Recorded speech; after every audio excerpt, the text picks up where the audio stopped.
Pemirsa, lagi-lagi artis terjerat narkoba, Jennifer Jill ditangkap Satres Narkoba Polres Metro Jakarta Barat Selasa lalu dengan barang bukti pil Happy Five dan alat hisap. Ia ditangkap bersama suami dan anaknya. Apa yang melatar belakangi artis terjerat dalam pusaran narkoba? Benarkah karena stres dengan jadwal di dunia hiburan yang begitu padat ataukah hanya tujuan bersenang-senang semata? Kami hadirkan dalam dialog Nusantara Siang berikut ini.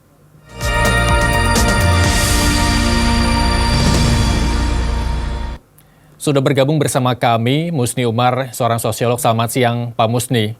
Selamat siang. Ya, Pak Musni, apa kabar? Baik aja. Pak Musni, dalam konteks artis, apa yang dicari dengan yang mereka gunakan yaitu obat terlarang, narkotika?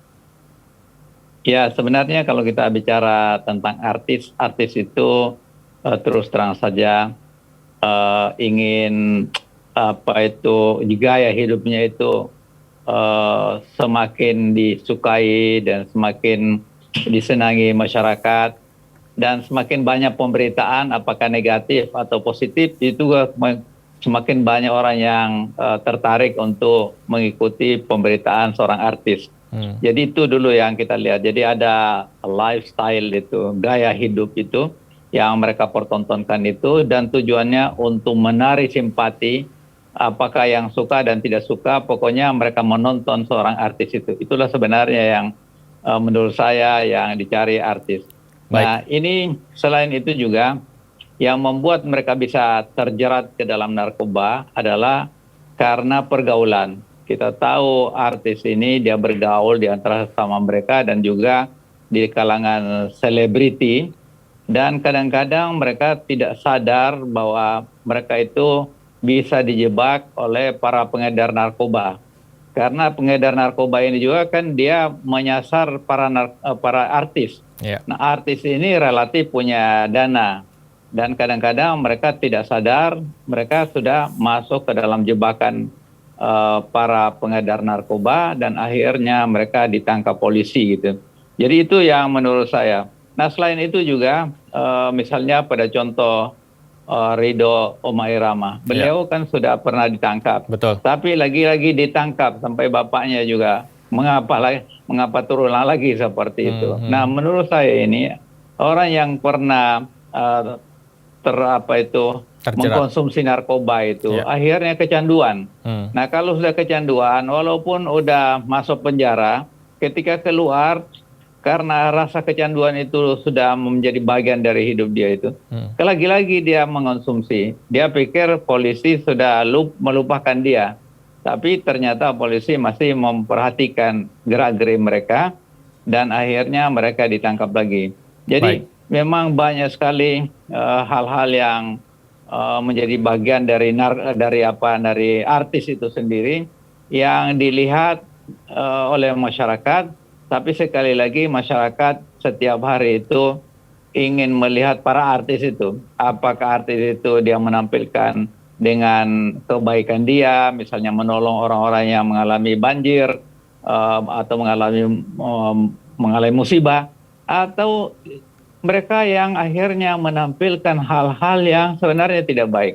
Termasuk mengobarkan ini hal-hal yang akhirnya menghina orang atau mencerca orang. Tetapi karena mereka punya hubungan baik dengan aparat, mereka tidak sampai ditangkap. Tapi kalau narkoba itu mereka ditangkap dan akhirnya salah-salah mereka masuk ke dalam bui gitu. Jadi ini barangkali yang ini saya sampaikan. Pak Musni, dari penjelasan Anda, apakah ini bukti bahwa artis mempresentasikan kalangan yang rentan terhadap penyalahgunaan narkoba? Ya, saya kira betul sekali, karena rata-rata artis itu terjerat ke dalam narkoba. Jadi mereka menampilkan hal-hal yang sesungguhnya menurut masyarakat itu tidak baik. Tetapi mereka terus melakukannya. Nah, menurut saya ada dua hal yang bisa kita lihat di sini. Pertama, apa yang saya jelaskan tadi itu karena lifestyle, gaya hidup, karena pergaulan, kemudian juga mereka kecanduan. Tetapi hal yang juga kita saksikan ini, bahwa mereka ini sesungguhnya ingin mendapatkan terus-menerus pemberitaan dari media. Jadi media ini memberitakan mereka apakah mereka itu baik atau tidak baik, tetapi media terus memberitakan mereka, karena kalau banyak diberitakan oleh media dan banyak ditonton, itu otomatis mereka dipergunakan untuk macam-macam, dan akhirnya uang juga di situ. Baik. Jadi ada faktor uang yang mempengaruhi dari narkoba itu. Baik, mungkin karena efek pandemi terus kemudian tidak ada pekerjaan yang ia dapat selama pandemi, akhirnya untuk mempertahankan popularitas justru dengan cara yang salah, meskipun merugikan diri sendiri dengan pakai narkoba, terus kemudian ditangkap polisi dan ekspos media. Begitu ya Pak Musni, mereka tidak memikirkan lagi efek negatif yang melekat pada dirinya ketika dia ditangkap sebagai pengguna narkoba. Saya kira betul sekali bahwa kan COVID-19 ini membuat order-order itu sangat berkurang. Dan bukan hanya artis, tapi juga dunia usaha mengalami masalah. Kalau dunia usaha mengalami masalah, akhirnya kegiatan para artis itu juga berkurang. Nah, berkurang berarti kurang uang yang masuk pada mereka. Nah, bagaimana mempertahankan lifestyle mereka ini yang begitu glamor itu? Ya akhirnya main narkoba. Jadi dugaan saya para artis ini juga ikut jual beli narkoba gitu. Mengapa? Karena untuk mendapatkan uang yang paling mudah itu narkoba. Inilah tantangan besar yang kita hadapi. Baik, kalau dari diri sendiri, ketika tadi Anda menyebutkan bahwa ada lifestyle di sana, terus kemudian gaya hidup dan lain sebagainya, apakah ada tujuan-tujuan yang mungkin mereka dapatkan untuk kesenangan pribadi dari efek mungkin yang didapatkan dari mengkonsumsi narkoba jenis tertentu? Mungkin secara spesifik saya tidak bisa mencontohkan apa efek-efek dari obat-obat terlarang itu. Mungkinkah dia hanya menggunakan narkoba untuk kesenangan pribadinya saja semata, begitu Pak Musni? Ya, bisa jadi untuk kesenangan pribadi, bisa juga pelarian dari masalah yang mereka hadapi. Orang yang sudah berada di puncak itu, puncak ketenaran, dia masih memerlukan banyak uang. Dia memerlukan orang terus memperhatikan pada dia. Nah, bagaimana cara mempertahankan cara hidup yang begini? Ya, macam-macam yang dilakukan, termasuk misalnya berhubungan dengan para bandar narkoba itu sendiri. Ya, bisa jadi dia mendapat uang dari situ. Tapi juga sekaligus kalau ditangkap polisi seperti yang saya katakan tadi, popularitas dia itu, namanya itu terus menjadi perhatian publik. Dan saya kira itulah yang dituju oleh para artis itu. Jadi tidak hanya sekedar pelarian dari masalah yang mereka peroleh, tapi juga kesenangan, apalagi kalau sudah kecanduan. Kalau sudah kecanduan itu sangat-sangat sulit untuk dihilangkan. Nah, akhirnya mereka sembunyi-sembunyi, tetapi sekali lagi saya menduga ada motif bisnis di situ. Sekali lagi, di saat sekarang ini sulit, maka yang memerlukan uang itu tidak hanya para artis, tapi juga bandar memerlukan uang. Dan akhirnya, kalau informasi yang saya peroleh ini memang meningkat penjualan narkoba di era COVID-19 ini.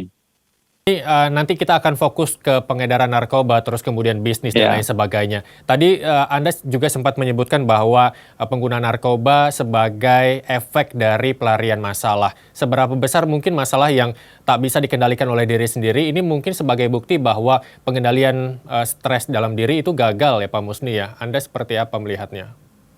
Iya, masalah yang paling besar dihadapi oleh semua orang, termasuk artis, itu kan masalah ekonomi.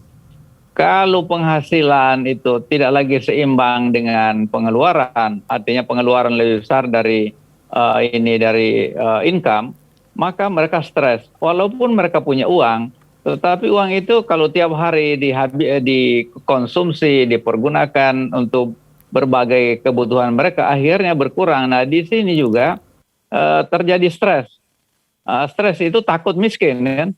Bayangkan seorang artis yang sangat populer di jagat media sosial ini, termasuk di pemberitaan-pemberitaan, tiba-tiba makin lama dia redup karena tidak ada order, akhirnya jadi miskin. Jadi inilah pukulan yang sangat berat mereka hadapi itu. Nah, disinilah kemudian muncul berbagai ide, berbagai gagasan yang mereka tidak sadari kemudian berhubungan dengan narkoba. Narkoba ini memang terutama para bandar, para penjual itu kan menyasar mereka. Mereka juga nggak menyadari, tapi terus terang saja ada multiplier effect yang mereka peroleh. Seperti yang kita gambarkan tadi, popularitasnya bisa tetap bertahan, kemudian juga walaupun susah, tapi kan tetap ada bisnis-bisnis hiburan ini juga tetap mereka dipergunakan. Kadang-kadang pengguna artis ini, dia nggak peduli orang ini citranya baik atau jelek, tetapi yang penting dia populer.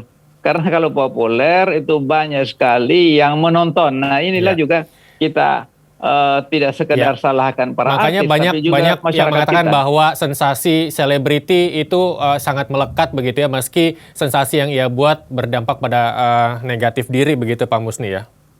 Ya betul, sensasi itu sendiri untuk mempertahankan popularitas mereka. Popularitas yang tinggi menghasilkan uang.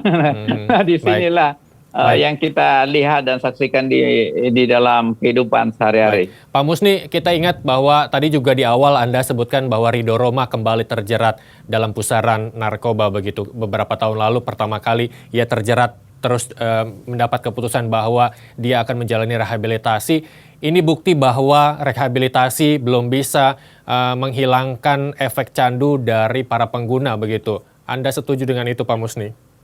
Saya setuju bahwa orang yang pernah mengalami narkoba ya dan kemudian diobati masuk rehabilitasi, belum ada jaminan setelah dia keluar dari situ dia berhenti dari mengonsumsi narkoba. Nah oleh karena itu faktor lingkungan itu, pergaulan itu sangat penting. Kalau kita ingin memutus rantai hubungan antara penjual narkoba dengan para artis itu, terutama macam seperti Ridho Roma Irama itu, ya tidak ada pilihan, pergaulan itu harus dibatasi. Dan disinilah pentingnya orang-orang terdekat menjaga jangan sampai dia bergaul lagi dengan teman-teman lamanya. Tetapi para artis itu kan ada komunitas. Komunitas mereka itu ya mereka bergaul, mereka juga. Karena dari pergaulan itu mereka ada peluang untuk mendapatkan pekerjaan, ada mungkin gagasan, ada apa. Tapi pada lingkaran artis itu sendiri sudah dimasuki kepentingan bisnis narkoba itu. Jadi ini yang memang tidak mudah. Dunia artis itu kan dunia glamor, dunia yang sangat menjanjikan, dan oleh karena itu memang menjadi sasaran empuk bagi para penjual narkoba untuk membuat mereka bisa terkenal, bisa hancur, tapi faktanya semakin populer orang, semakin banyak yang mengorder mereka dalam segala hal. Baik, Pak Musni, artis selalu dikaitkan dengan rehabilitasi, berbeda dengan rakyat biasa. Ketika terjerat narkoba, rehabilitasi seakan tak ada kesempatan bagi mereka untuk melaksanakan pengobatan tanpa harus ditahan dan dijerat dengan hukum yang berlaku di Indonesia. Ada apa dengan ini Pak Musni? Tapi jangan dijawab dulu karena kita harus break sejenak. Pemirsa Nusantara Siang akan kembali sesaat lagi.